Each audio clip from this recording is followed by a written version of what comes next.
आइए दुआ करें। हमारे महान शक्तिमान, हमारे दयावान परमेश्वर, धन्यवाद स्तुति प्रशंसा करते हुए हम आपके कदमों में आते हैं, आपको धन्य कहते हैं, आपके नाम को धन्य कहते हैं, क्योंकि पैतृ प्यारे पिता परमेश्वर आप ही धन्यवाद स्तुति प्रशंसा के इज्जत गौरव सत्कार की योग परमेश्वर है। प्रभु यीशु, हम खाली हैं, अज्ञानी हैं, निकम्मे हैं, लापरवाह हैं, हम कुछ भी नहीं हैं।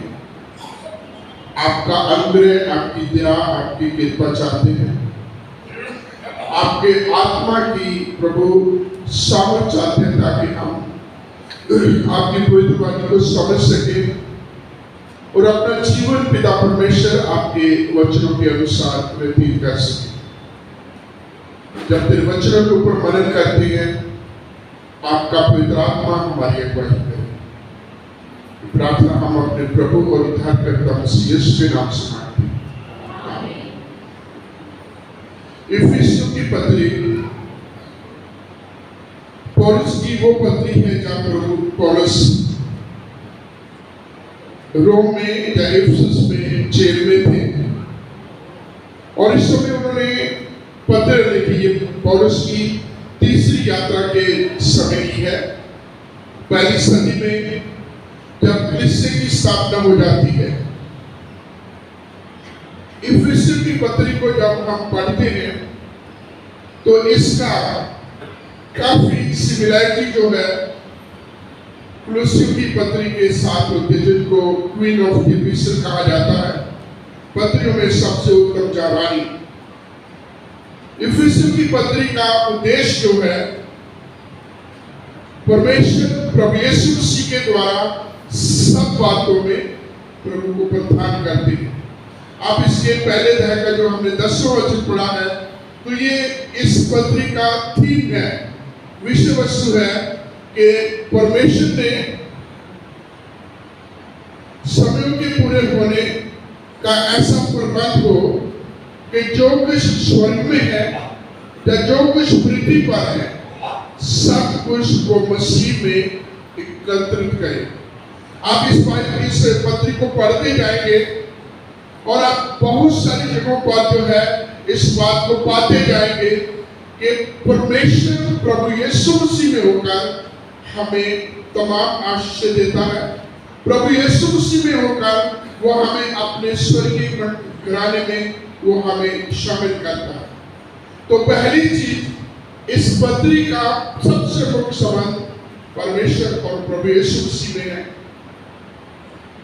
तो जो कुछ स्वर्ग में है या जो कुछ पृथ्वी पर है, वो सब मसीह में एकत्रित हो। ये परमेश्वर के लोगों के लिए एक आग्रह भी, एक रिक्वेस्ट भी है कि वे मसीह में एक होने के द्वारा मानव जाति की एकता के लिए एक महान योजना के अनुसार जीवन व्यतीत करें। इफिसियों की पत्री मुख्य इसके 3 हिस्से हैं या 2 हिस्से होते हैं। पहले में हमें प्रभु में आशीष मिलती है और उनका वर्णन, उनका धन्यवाद है, और दूसरा हमें प्रभु के कामों के लिए, प्रभु की सेवकाई के लिए हमें अपने आप को तैयार कर। बीच का हिस्सा जो है वो हमारे आपसी संबंध है, और उन आपसी संबंध के द्वारा हमने प्रभु को महिमा दी। जैसे पहले कहा है कि इफिसियों की पत्री का मुख्य विषय प्रभु यीशु मसीह की प्रधानता, प्रभु यीशु मसीह की जो है प्रमुखता है, जिसने मसीह से जुड़े परमेश्वर के लोग एकता को दिखाने के लिए उनको कई प्रकार के उपनाम दिए गए हैं। जैसे कलीसिया मसीह की देह के समान है, जिसका सिर प्रभु यीशु मसीह है, या एक भवन के अनुसार है के समान है, जिसके कोने का सिरा यीशु मसीह है, या एक पत्नी के समान है जिसका पति मसीह है। मसीह में परमेश्वर के अनुग्रह की धारणा से प्रभावित होकर पौलुस इस पत्र में को महान ऊंचाइयों की उस अभिव्यक्ति को छू लेता है कि हर बात को इसमें मसीह के प्रेम, बलिदान, क्षमा, अनुग्रह और सिद्धता के प्रकाश में देखा जा सके। वॉचमैन नी, प्रभु के दास, एक महान लेखक जो चाइनीज थे, उन्होंने इफिसियों की पत्री के ऊपर लिखा, सिट, वॉक, स्टैंड। 3 हिस्सों में उन्होंने इस पत्री के बारे में लिखा है, सिट, वॉक एंड स्टैंड, कि हमें परमेश्वर ने मसीह में स्वर्गीय स्थानों की आशीष दी। आप इस पहले चैप्टर में आएंगे तो पहले 2 आयतों को देखेंगे। तो पहले तो पौलुस परमेश्वर के उस बड़े अनुग्रह की बात करता है और अपनी बुलाहट को बुलाता। पहला वचन देखिए, पहला वचन, और उसमें जो है पौलुस अपनी इंट्रोडक्शन देता है। पौलुस की ओर से जो परमेश्वर की इच्छा थी, प्रभु यीशु मसीह का प्रेरित और उन पवित्र मसीह में विश्वासी लोगों के नाम जो इफिसस में है, हमारे पिता परमेश्वर और प्रभु यीशु मसीह की ओर से तुम्हें अनुग्रह और शांति मिलती रहे। यहाँ आप एक एक चीज के बारे में देखेंगे। तो पहली चीज जो है, यहाँ पौलुस कहता है कि तुम्हें अनुग्रह और शांति मिलती रहे। पहली बात वो कहता है तुम्हें अनुग्रह मिले। और अभी अनुग्रह क्या है? हम बहुत सारे इस बारे की चीज को जानते हैं। अनुग्रह क्या है? वो चीज जिसके हम हकदार नहीं है, फिर भी हमें मिल जाती है। मैं अक्सर उदाहरण देता हूं, हमारे बीच में बहुत सारे टीचर्स हैं, पादी साहब जो प्रिंसिपल रहे, मैनेजर रहे स्कूल्स में।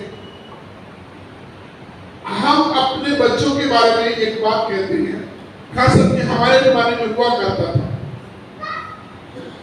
बच्चा अपनी पूरी साल की मेहनत के बाद जो कुछ भी है, जितनी भी वो मेहनत करता है, जो उसको पासिंग मार्क्स चाहिए उससे थोड़े से कम रह जाते हैं, 1 या 2 नंबर कम रह जाते हैं।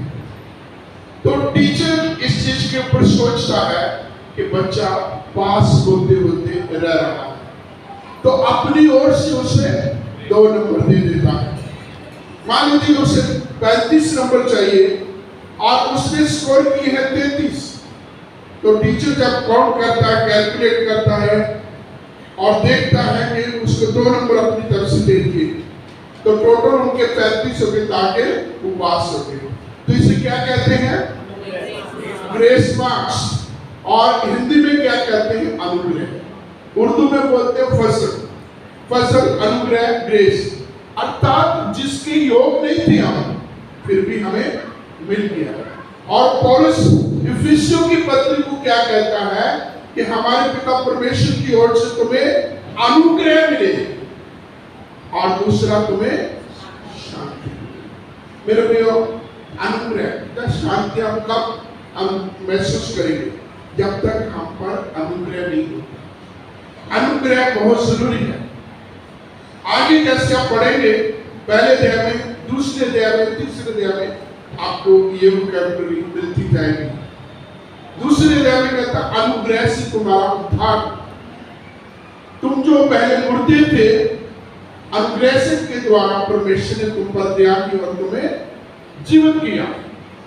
आइए हम आएंगे यहाँ पे दूसरे वचन में कि परमेश्वर ने प्रभु यीशु के द्वारा हम पर अनुग्रह किया। और पौलुस जो है इसी चीज की आगे बात करता है कि तुम्हें अनुग्रह और शांति मिलती है।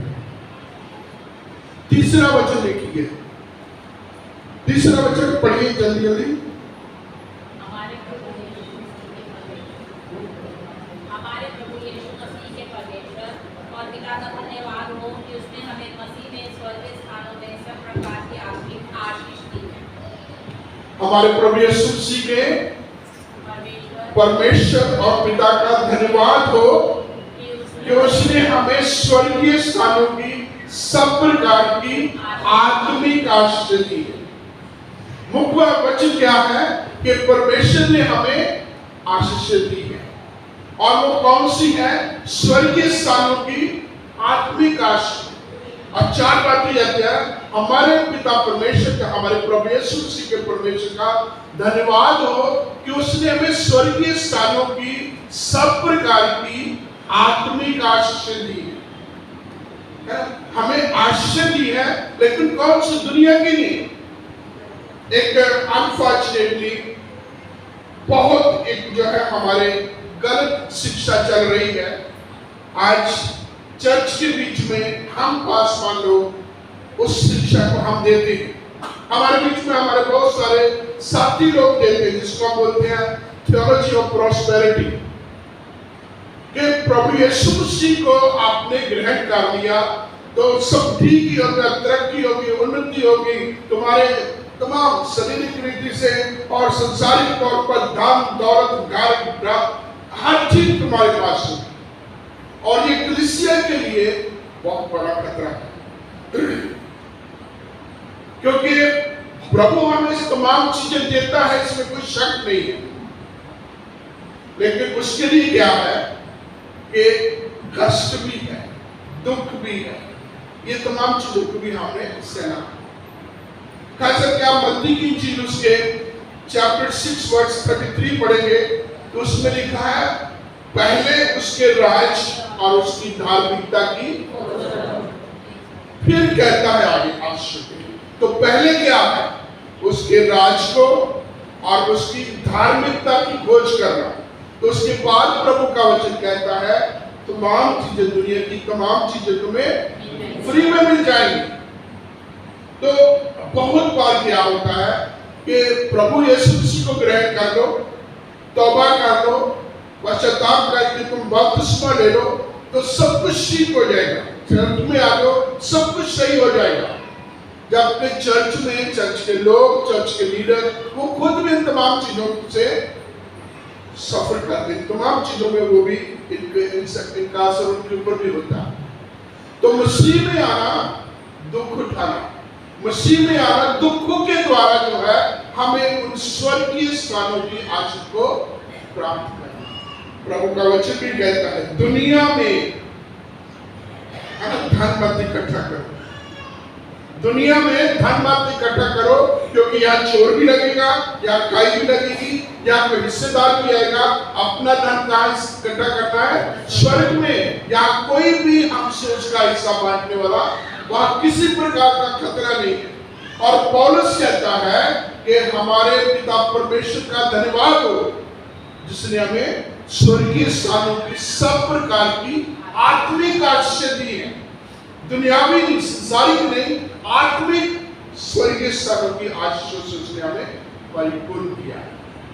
और जब हम इसके आगे बढ़ते हैं तो एक एक आशीष का नाम लेंगे जहां पौलुस परमेश्वर का धन्यवाद देता है। तीसरा वचन हमने पढ़ा है, क्या कहता है? दोबारा पढ़ेंगे, क्या कहना जल्दी से? हमारे पिता परमेश्वर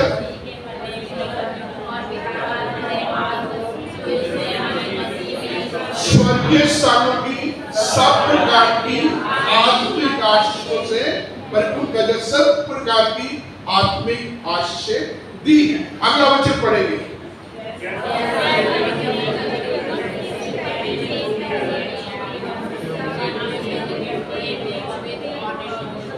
जैसे उसने हमें,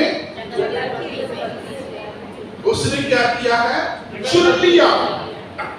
जैसे उसने क्या किया? हमें चुन लिया। पतरस कहता है, हम चुना हुआ वंश, याजकों का समाज, याजकों का पदधारी समाज, परमेश्वर की प्रजा, उसके अपने लोग हैं। तो हम कौन हैं? चुने हुए लोग हैं। और ये चुनाव परमेश्वर की ओर से, ये तब से है जब सृष्टि का आरंभ होता है। अब्राहम, इसहाक और याकूब के साथ चुना हुआ वंश, उसके वंश के हम लोग हो गए। और प्रभु का वचन कहता, उसने क्या किया? चौथा वचन क्या कह रहा? चौथा वचन पढ़िए, सत्य पढ़िए। जैसा उसने हमें जगत की उत्पत्ति से पहले उसने चुन लिया कि हम ओके, परमेश्वर ने हमें चुन लिया। परमेश्वर ने हमें चुन लिया किसमें? उसमें, है ना? परमेश्वर ने उसमें हमें चुन लिया। और उसमें कौन है? यीशु मसीह। Very good. कौन है उसमें? अर्थात प्रभु यीशु मसीह ने जगत की उत्पत्ति से पहले चुन लिया। अभी जगत की उत्पत्ति नहीं हुई थी, मैं और आप भी यहां नहीं आए थे। परमेश्वर ने मुझे और आपको पहले से चुन लिया कि हम उसके स्वर्गीय स्थानों की, सब प्रकार की आत्मिक आशीषों में सहभागी हो सकेगा, उसको जो है हम पाने वाले बन सके। तो पौलुस ने कहा, उसने हमें जगत की उत्पत्ति से पहले चुन लिया। और ये जो चुना जाना है, इसका उद्देश्य है, इसका एक पर्पस है। ऐसे नहीं चुन लिया। बहुत बार हमारा चुनाव होता है ना, सिलेक्शन होती है, तो उस सिलेक्शन का कोई मकसद होता है। स्पोर्ट्स फील्ड में किसी का चुनाव होता है, वो एथलेटिक्स में, जब वो किसी गेम में खेलने के लिए, उसमें अच्छा परफॉर्म करने के लिए उनका सिलेक्शन होता है, उनका आपस में कंपटीशन होता है ना? तो प्रभु ने मुझे और आपको जगत की उत्पत्ति से पहले मसीह यीशु मसीह में चुन लिया है। 4 वचन दोबारा पढ़ेंगे। उसने हमें उसमें चुन लिया है ताकि हम उसके निकट पवित्र और निर्दोष बने। प्रभु ने मुझे और आपको क्यों चुना? ताकि हम पहली चीज पवित्र बने और निर्दोष बने, हर प्रकार के दोष से रहित और पवित्र जीवन। पवित्र जो शब्द है, इसको कई तरीके से व्यक्त किया जाता है, लेकिन एक इसका ये भी मतलब होता है कि पवित्र मतलब अलग किया, दुनिया से, दुनिया के फैशन से, दुनिया के ट्रेडिशन से, दुनिया के चाल चलन से, दुनिया के तमाम प्रबंध से अलग किया हुआ, प्रभु के लिए अलग किया गया है। लेकिन किसके लिए? प्रभु के लिए। नहीं अलग कर दिया ताकि वो एक ही साइड रहे, वो प्रभु के लिए है। प्रभु के लिए उसको अलग किया गया। और किसने किया है? परमेश्वर ने जगत की उत्पत्ति से पहले हमें चुन लिया ताकि हम उस प्रिय के निकट जो है हम क्या बने? पवित्र बने, हम निर्दोष बने। अभी देखिए, दोष लगते हैं, दोष लगते हैं, दोष लगाए जाते हैं, लेकिन आपका अंतरात्मा और परमेश्वर आपको दोषी न करे। जब प्रेरितों के काम में कलीसिया बढ़ रही थी और बीच में यूनानी और इब्रानी और विधवा और उनके देखभाल के सारे प्रबंध के ऊपर विचार विमर्श हो रहा था, जब कमियां निकाली जा रही थी, तो पतरस ने कहा, तुम अपने बीच में से 60 लोगों को चुन लो और चुनाव, एक पास्टरेट कमेटी, एक मैनेजमेंट कमेटी को आप चुन लो। और जो चुने जाने वाले थे, उनका सबसे पहला जो उनके गुणों में से था, जो निर्दोष। कैसे? निर्दोष, जिनमें दोष ना हो, जो निर्दोष हो, जो पवित्र आत्मा से भरे, है ना?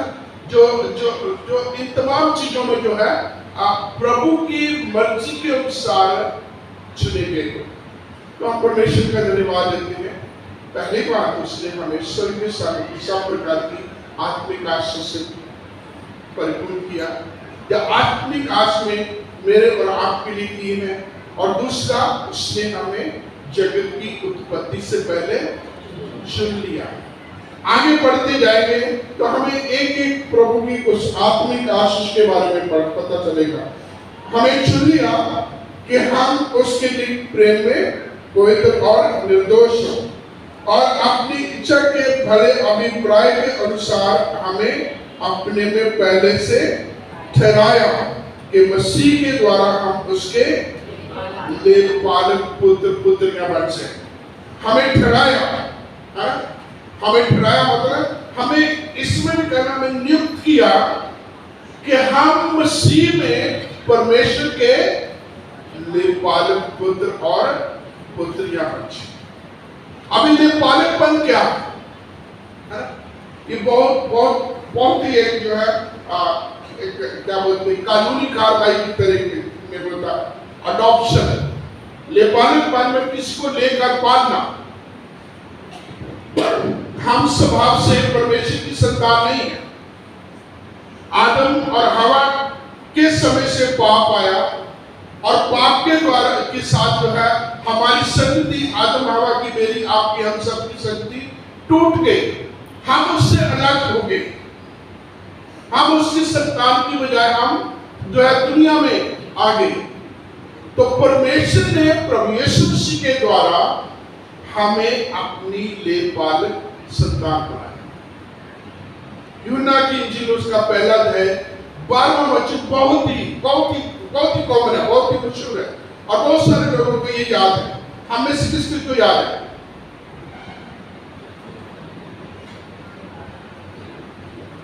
हम सब मिलकर बोलेंगे, जितनों ने उसे, उनको उसने परमेश्वर की। तो ये परमेश्वर की संतान होने का एक प्रोसेस है। कैसे? हमें प्रभु यीशु मसीह को ग्रहण करना, कैसे? अपना मुक्तिदाता और अपना प्रभु और मुक्तिदाता, है ना, लॉर्ड एंड सेवियर। हमें उसको अपनी जिंदगी का प्रभु और उद्धारकर्ता करके स्वीकार करना। उसने जगत की उत्पत्ति से हमें चुन लिया ताकि प्रभु यीशु मसीह के द्वारा हम उसके लेखपालक संतान बन सके। अभी जो लेखपालक संतान है, लेकर पाले हुए, गोद लिए हुए, उनके लिए एक लीगल प्रोसेस होता है और वो एक विल तैयार करनी पड़ती है, कागज तैयार करने पड़ते हैं। और उससे क्या होता है कि हमारा जो फॉर्मल बैकग्राउंड है वो सारी की सारी खत्म हो जाती है। पिछले परिवार के साथ, पिछली बैकग्राउंड के साथ हमारा नाता बिल्कुल खत्म हो जाता है और नए परिवार में जिसमें हम जाते हैं उसका नाम हमें मिलता है, उसका तमाम जो सुख सुविधाएं, जो उसके लाभ और जो भी कमी है वो हमारे लेखे में आ जाता है। तो हम सारे के सारे परमेश्वर की संतान नहीं है। शास्त्रियों फरीसियों से बात करते हुए प्रभु यीशु मसीह कहते हैं, यूहन्ना रचित सुसमाचार उसके 8वें अध्याय में और उसके 44वें वचन में शास्त्री फरीसी प्रभु यीशु मसीह के साथ अक्सर बात में बात करते रहते हैं। और यूहन्ना 3 अध्याय में भी मत्ती 3 अध्याय में यूहन्ना बपतिस्मा देने वाले ने कहा कि हे सांप के बच्चों, किसने तुम्हें जता दिया है कि तुम जो है तौबा के मामूल फल लो और आने वाले प्राकृत से बचो। और आगे कहता है, अपने अपने मनों में ये मत सोचो कि हमारा पिता इब्राहिम है, क्योंकि परमेश्वर अब्राहम के लिए पत्थरों से भी संतान उत्पन्न कर सकता है। अब अपने अपने मनों में ये मत सोचो। और उससे पहले उन्होंने क्या कहा, हे सांप के बच्चों, प्रभु यीशु मसीह कहते हैं तुम अपने पिता शैतान से हो, तुम अपने पिता शैतान से हो जो आरंभ से झूठ बोलने वाला और झूठ बोलने वाले का पिता है। तुम किसी संतान हो? शैतान से। अपने पिता शैतान से हो जो कैसा है? आरंभ से झूठ बोलता है और झूठ बोलने वाला का बाप है। तो हम परमेश्वर की संतान होने का अधिकार खुद देखो, कहीं ना कहीं हमें भी ये कमजोरी आ जाती है। झूठ बोलना, परमेश्वर के कामों का विरोध करना, डबल चाल करना, अभी सांप के बच्चों का मतलब क्या होता है? सांप के बारे में किसको पता होता? उसकी है ना, दो जुबानी होती है। उसकी दो जुबानी मतलब दो भाषा, दो ग्राम, है ना, जिधर भी जाए जो भी है, दो दो डबल भाषा।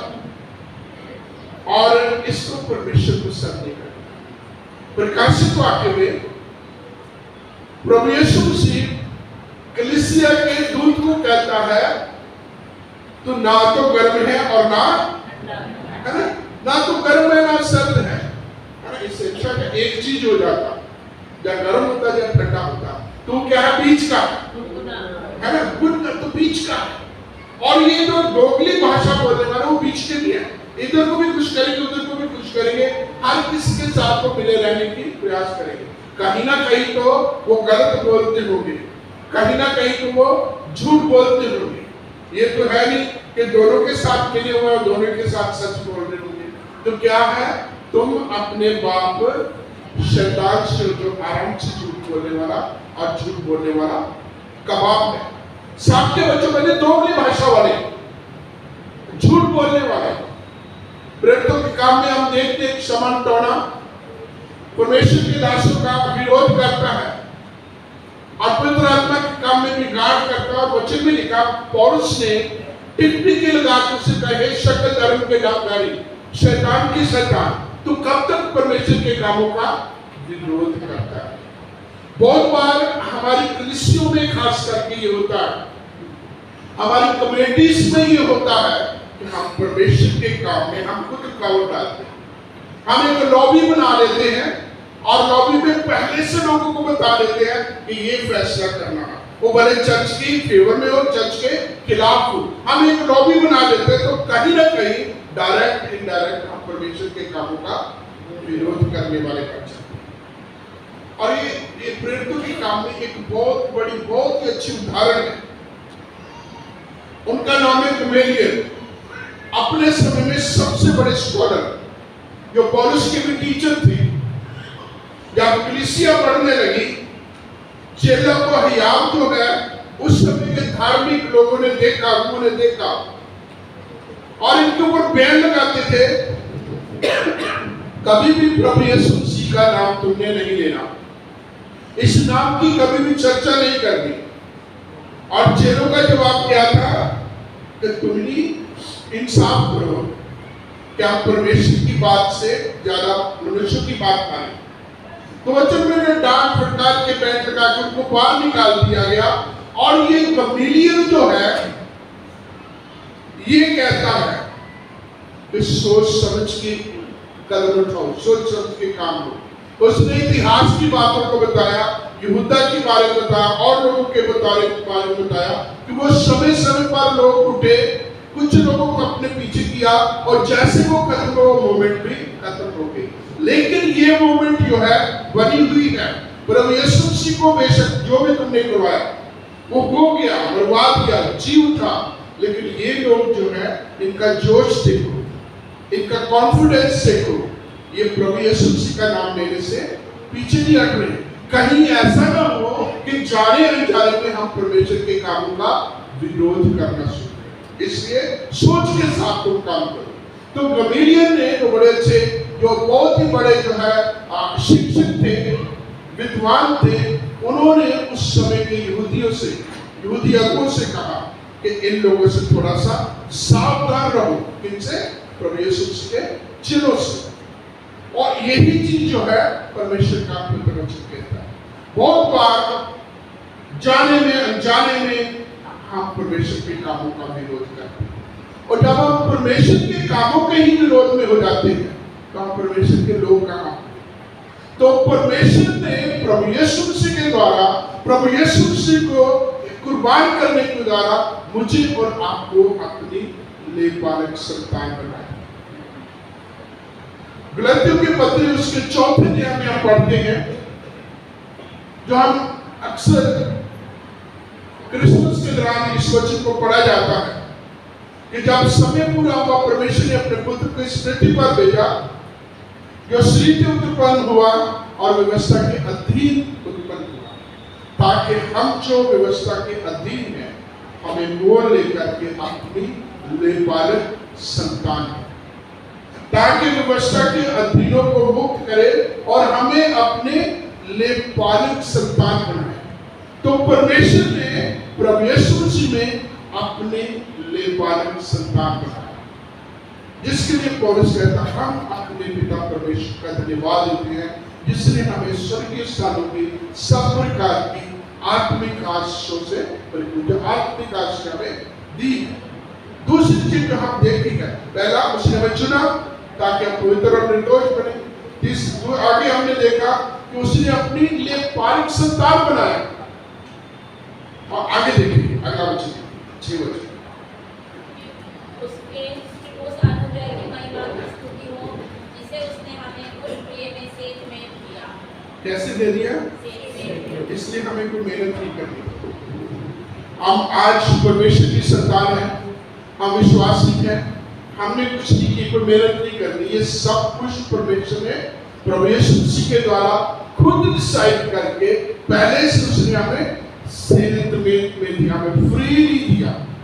इसके लिए हमें किसी प्रकार का कोई भी कुछ भी नहीं करता, क्योंकि हमारी धार्मिकता परमेश्वर के सामने मैले चित्रों के समान है।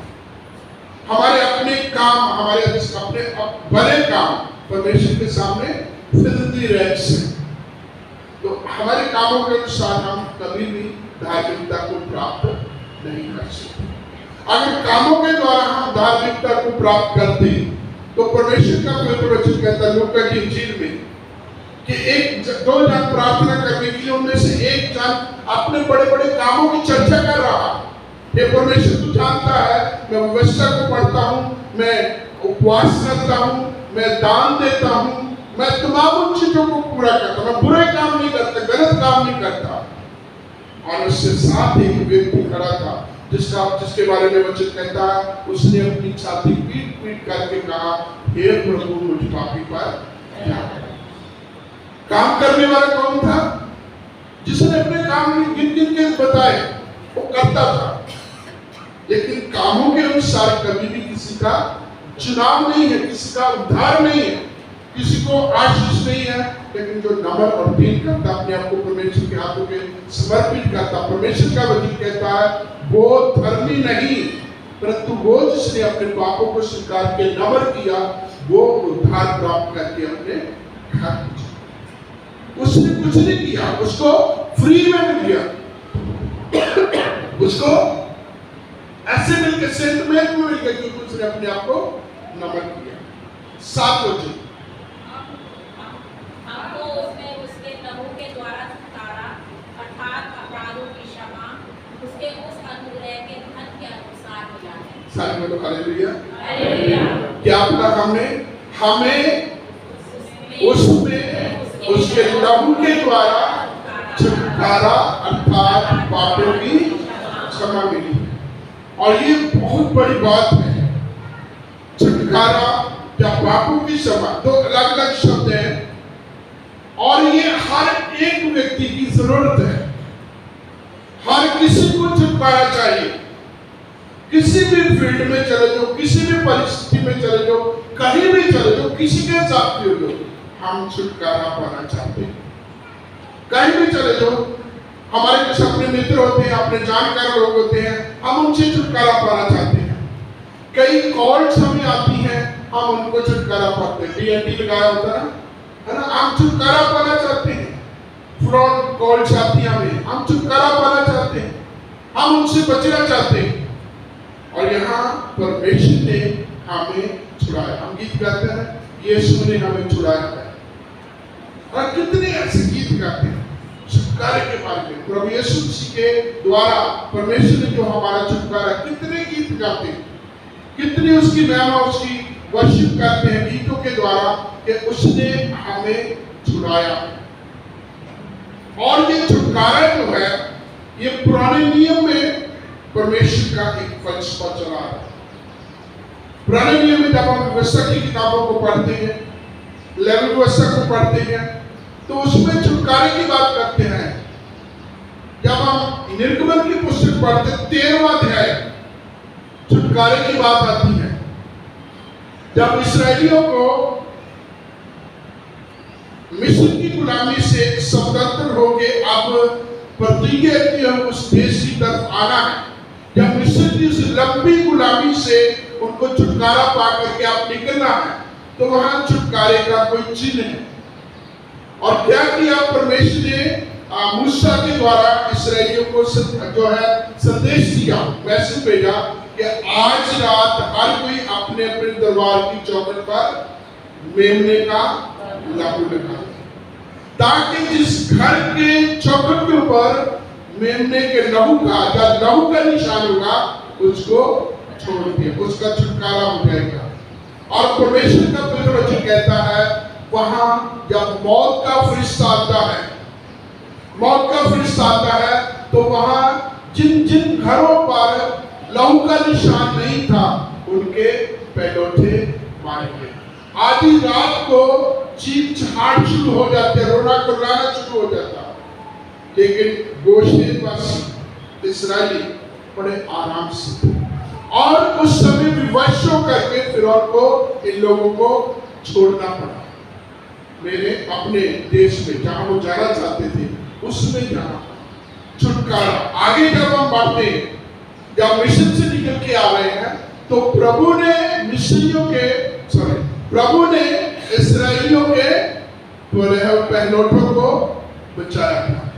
और अभी प्रभु क्या कहते हैं, पहलौठे मेरे, सभी पहलौठे मेरे हैं, उनको मेरे काम के लिए तुम जो है आगे अर्पित करो।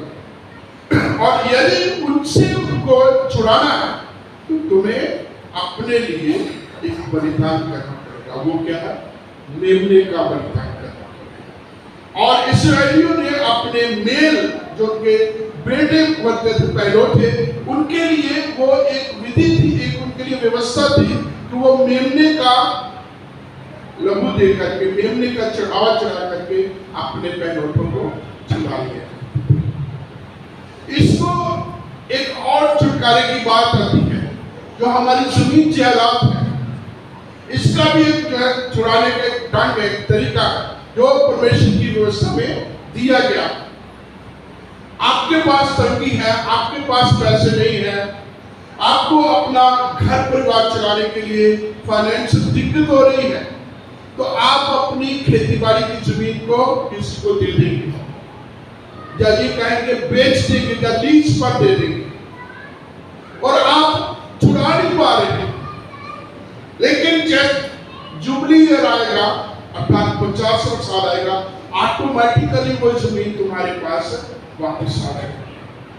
बीच में आप छुड़ा सकते हैं तो ठीक है, नहीं तो 50 जिसे बोल रहे हैं वीक ऑफ फिक्स, जिसे है ना, 35 दिन भी जिसे बोलते हैं, 35 50वां जो दिन है, उस साल में आपकी जमीन आपको फिर से आपके पास ऑटोमेटिकली, जैसे एक डेप्रिसिएशन देखता है चीज को, उसी प्रकार से आप 49 साल 48 47 40 39 ऐसे करके चलते रहेंगे, और जिस दिन 0 ईयर पर हो जाएगा, 50 साल होगा, ऑटोमेटिकली छुटकारा हो जाएगा। तो ये परमेश्वर ने व्यवस्था की आराम से छुड़ाने के लिए। और पतरस ने कहा अपनी पुस्तक में, अपनी पत्री में, कि तुम्हारा उद्धार नासमान सोने और चांदी की वस्तुओं से नहीं हुआ, बल्कि उस बेदाग मेमने के लहू के द्वारा।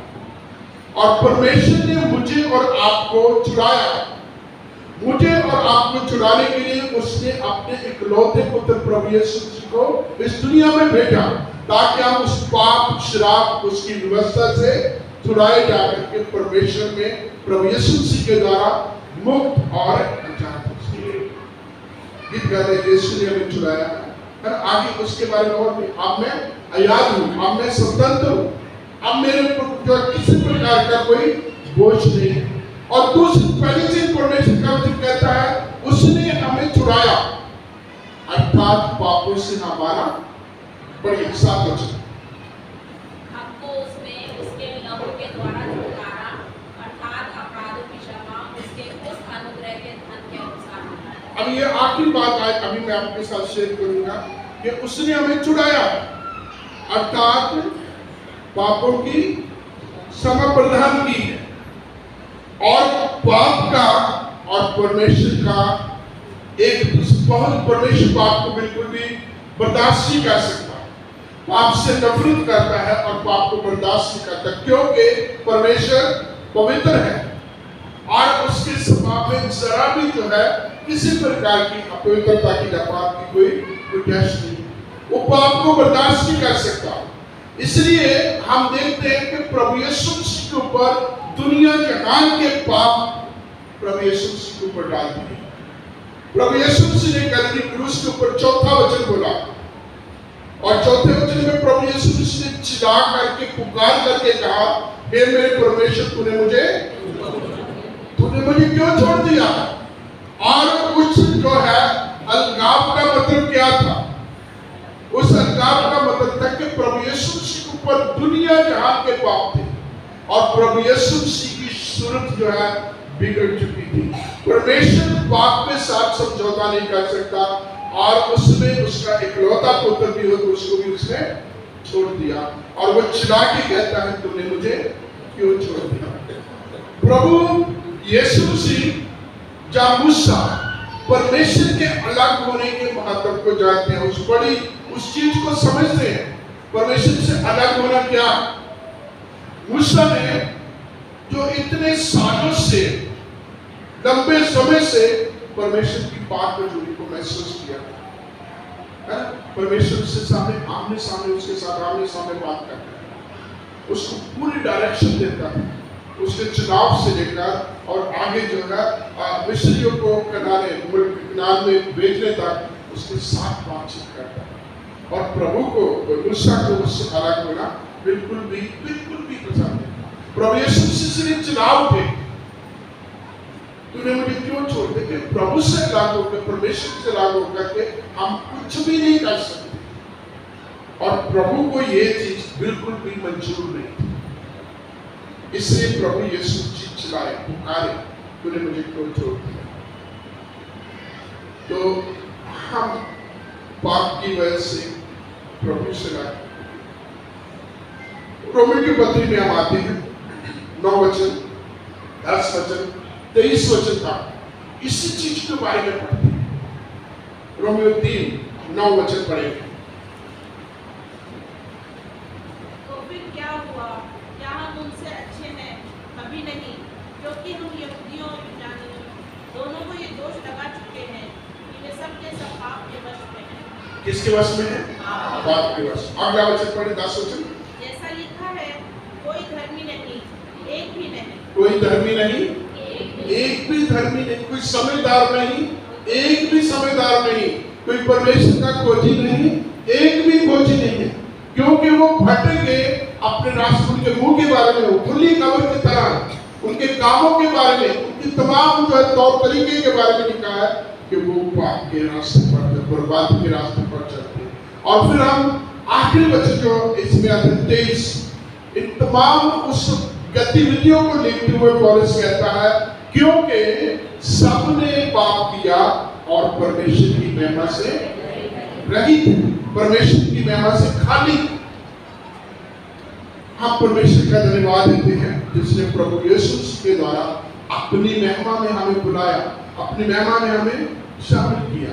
लेकिन ये तमाम चीजों के द्वारा क्या पता चलता है कि सबने पाप किया और परमेश्वर की महिमा से, उस पाप उस श्राप से छुड़ाने के लिए परमेश्वर ने अपने इकलौते पुत्र प्रभु यीशु को हमारे लिए दे दिया, हम सब के लिए, पूरे मानव जाति के लिए दे दिया, ताकि हम उसके जो ऊपर क्या है विश्वास करें, नाश होने से बचाए जाकर अनंत काल के जीवन को प्राप्त कर सके। इसलिए हम परमेश्वर का धन्यवाद देते हैं जिसने हमें स्वर्गीय स्थानों की परिया दी, स्वर्गीय स्थानों की सब प्रकार की आत्मिक आशीष दी। अधूरा शब्द कभी नहीं बोलना, ये ध्यान रखें कि ये शैतान की एक स्ट्रेटजी होती है ना, जो हेरेसी कैसे पैदा होती है, गलत तालीम कैसे होती है, आधा छोड़ दिया जाता, आधा ले लीजिए, जिससे मुझे अच्छा लगता है मेरे कानों को, मेरी जुबान को, मेरी आंखों को, उसको ले लीजिए, बाकी को छोड़ दिया जाता है। और आपको हट के बता रहा हूं कि जो है परमेश्वर की योजना यही है जब उद्धार होना था, जब छुटकारे की रात थी, तो परमेश्वर ने इस्राएलियों को कहा तुम सारे के सारे अपने अपने परिवार की गिनती के अनुसार एक मेमना दो, और उसको कैसे खाना है? सिर से लेकर पांव तक खाना। और सिर से लेकर पांव तक खाने का मतलब है कुछ भी नहीं छोड़ना। सख्त हड्डी भी आएगी, है ना, नर्म गोश्त भी होगा, कड़वी आंतें भी होगी। वो वचन जो कड़वा है, वो वचन जो सख्त है, वो वचन जो नर्म अच्छी बोटियों की तरह है, वो भी देना है। बहुत बार हम बोटी पसंद करते हैं, हड्डी पसंद नहीं करते, आंत को हम बाहर फेंक देते हैं, लेकिन परमेश्वर का वचन कहता है सिर से लेकर पांव तक और पांव से लेकर सिर तक सारा का सारा खाना। बहुत बार हम वचन को भी ऐसे देते हैं। एक और वचन हम कहते हैं, कबूतर की नाई घोड़ा और सांप की नाई तेज, ऐसे कहते हैं। और परमेश्वर के वचन में लिखा क्या है? सांप की नाई तेज होना और कबूतर की नाई। पहले हमें तेज होना है, सब कुछ को समझ लेना है, फिर सबके सामने बुरा बना दो। लोग हमें फिर जो है जो मर्जी भी लल्लू कहे, कुछ भी कहे, कहने दो। हम प्रभु के लिए मूर्ख होने के लिए तैयार हैं, लेकिन समझ पूरी रखनी है, जानकारी पूरी रखनी है, सब बातों का ज्ञान होना चाहिए, लेकिन चुप रहे, अपने मुंह को, अपने व्यवहार को चुप रखे, शांत रखे। बहुत बार ऐसा होता है। तो हमें परमेश्वर ने प्रभु यीशु मसीह में होकर के स्वर्गीय स्थानों की सब प्रकार की आत्मिक। अब एक बार सारे बोलेंगे, हम परमेश्वर का धन्यवाद देते हैं जिसने प्रभु यीशु मसीह को उस प्रिय में हमें स्वर्गीय स्थानों की। हमारे महान सर्वशक्तिमान हमारे दयावान परमेश्वर, धन्यवाद स्तुति प्रशंसा करते हुए आपके कदमों में आते हैं, क्योंकि आपने प्रभु यीशु मसीह में हमें स्वर्गीय स्थानों की सब प्रकार की आशीष दी है। प्रभु यीशु मसीह के द्वारा आपने हमें जगत की उत्पत्ति से पहले चुन लिया, आपने हमारा छुटकारा किया, पापों से हमें छुड़ाया।